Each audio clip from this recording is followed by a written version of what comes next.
Vjen aksioni për çlirimin e hapësira publike në qytetin e Shkodrës, në bulevardin Zogu i Parë është ndërhyrë për heqjen e një objekti pa leje.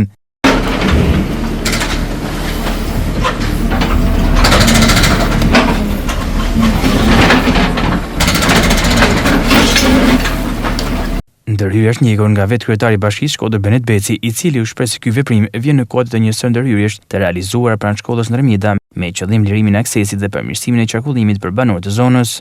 Po bëjmë një çlirim të zonës përreth shkollës Ndërmjeta, siç e kemi thënë, është kuadri i gjithë pastrimit të zonës, së sistemimit të mënyrës hyrjes daljes, po kështu dhe për zonat e banorëve, të zjarrfikseve ato ambulancave. Ka qenë ndërtim pa leje, i cili është prishur për të liruar, ka zënë gjysmën e rrugës të kaluar dhe besoj se do të lehtësohet gjithë qarkullimi. Po kjo hapësirë shërben edhe zonës për kalimin e zjarrfikseve, ambulancave, sepse ishte bërë pengesë për rrugën. Autoritetet bëjnë me dije se puna do të vijojë në çdo lagje të Shkodrës për të korrigjuar deformimet urbane të krijuara ndër vite dhe për të kthyer hapësirat publike në shërbim të qytetarëve.